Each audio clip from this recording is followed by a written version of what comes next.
अस्सलाम वालेकुम, this is Zaara Shafi. उम्मीद करती हूँ आप तमाम लोग खैर खैरियत से होंगे। तो जनाब, कार्डिफ में होने वाला third T20 match Pakistan versus England, बारिश की नज़र हो गया और वेदर प्रेडिक्शंस भी यही थी कि बारिश वहाँ पर सारा दिन होती रही, आउटफील्ड भी ड्राई नहीं हो पाई थी और 8:10 पर एम्पायर्स की जानिब से ये फैसला किया गया कि इस मैच को कॉल्ड ऑफ किया जाता है और बारिश उसके 3 मिनट बाद जनाब रुक गई थी। कार्डिफ की अगर हम बात करें तो वहाँ पर 9 T20 मैचेस खेले गए हैं अब तक और सिर्फ साउथ अफ्रीका ही वहाँ पर जीत सका है। 58 रन्स की उनकी कॉम्प्रहेंसिव विन थी अगेंस्ट इंग्लैंड, वरना जितनी भी मेहमान टीमें वहाँ पर गई हैं ये ग्राउंड तमाम तर मेहमान टीमों के लिए डौनाखा भी साबित हो पाया है। तो पाकिस्तान टीम इस एतबार से लकी है कि शिकस्त उनके खाते में नहीं आई है। अलबत्ता ये ज़रूर कहा जाएगा कि पाकिस्तान और इंग्लैंड के जो मैचेस थे वो वहाँ पर वॉश आउट हो गए हैं। वैसे अच्छा होता कि अगर ये मैच हो जाता तो पाकिस्तान टीम को अपने कॉम्बिनेशन को बेहतर करने का एक मौका मिल सकता था। वो ये डिसाइड कर सकते थे कि किसके साथ जाना है, साइम अयूब के साथ जाना है या फिर उस्मान खान को चांस देना है या फिर अबरार की भी कोई जगह इस टीम में बन सकती है।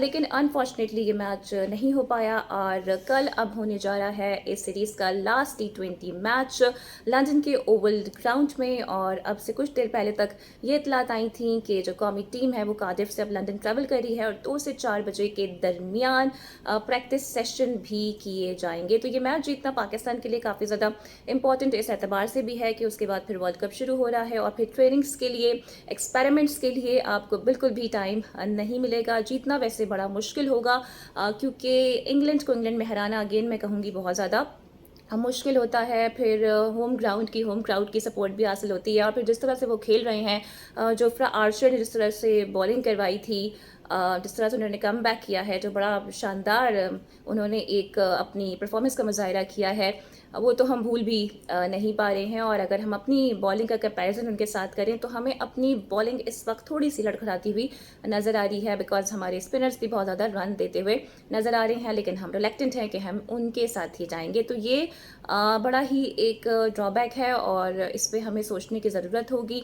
सीरीज़ तो अब हम जीत नहीं सकते हैं क्योंकि ऑलरेडी 2 मैचेस वॉश आउट हो चुके हैं, एक मैच पाकिस्तान हार चुका है और अब एक मैच बचा है। तो पूरी कोशिश होगी पाकिस्तान की कि वो इस सीरीज़ को एटलीस्ट बराबर कर सकें, लेकिन अगेन ये इतना ज़्यादा आसान पाकिस्तान टीम के लिए नहीं होगा। फिर मैं देख रही थी कि माइकल वॉन का एक स्टेटमेंट बड़ा वायरल हुआ है और बड़ा ह्यूमिलेट किया उन्होंने कौमी क्रिकेट टीम को। उन्होंने कहा है कि इससे बेहतर था कि इंग्लैंड के जो प्लेयर्स हैं वो IPL खेलने को ही प्रेफरेंस देते और पाकिस्तान के साथ नहीं खेलते, जो कि बड़ा ही एक हार्श स्टेटमेंट है। वैसे माइकल वॉन की इतनी कोई सुनता नहीं है और माइकल वॉन के अपने स्टैट्स अगर मैं आपको बताऊं तो आप उन पर हंसेंगे ही।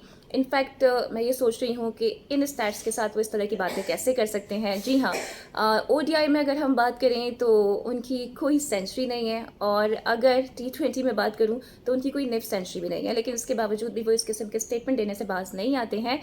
लेकिन शायद इसमें भी कहीं ना कहीं हमारा कसूर है कि हमारे प्लेयर्स उनको ये मौके फराहम कर रहे हैं कि वो इस तरह की बातें करें। वरना आप सोचें कि इंडिया, ऑस्ट्रेलिया या फिर न्यूजीलैंड के अगेंस्ट क्या वो ऐसी बातें कर सकते हैं?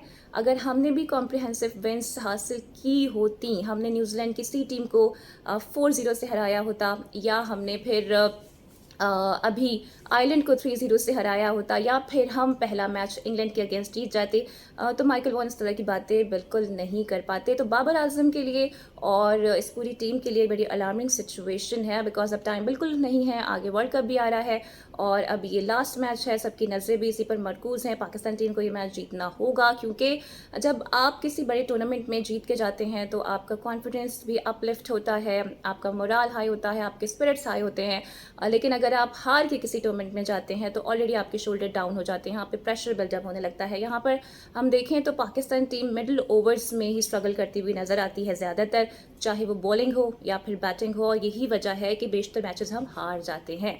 लेकिन अभी हमारे साथ जो मसाइल दरपेश हैं वो ओपनिंग के एतबार से भी हैं क्योंकि हमारे ओपनर्स सेट नहीं हो पा रहे हैं, अर्ली विकेट गिर जाती है जिससे प्रेशर काफ़ी ज़्यादा डेवलप हो जाता है और फिर हमारी टीम इस प्रेशर को सस्टेन नहीं कर पाती है। तो एनी हाउ देखते हैं जी कि ओवल क्रिकेट ग्राउंड में, जो कि तारीखी क्रिकेट ग्राउंड है, पाकिस्तान की परफॉर्मेंस कैसी रहती है। उम्मीद तो यही है और हम दुआ गो भी हैं कि पाकिस्तान ये मैच जीते और सीरीज़ को बराबर करे ताकि मज़ीद भी हम हजीमत से बच सकें और एक अच्छा स्टार्ट हो हमारा वर्ल्ड कप का। जनाब, वर्ल्ड कप में भी पाकिस्तान के लिए चीज़ें आसान नहीं होंगी और ग्रुप में ही काफ़ी टफ टीमें हैं। इंडिया है, कनाडा है, इसके अलावा आयरलैंड भी है और अमेरिका की टीम है। और अमेरिका ने रिसेंटली अभी बांग्लादेश को सीरीज़ हराई है और आयरलैंड से भी हम 5 विकेटों से पहला मैच हार गए थे। बाद में जी हमने थोड़ा सा कमबैक कर लिया था।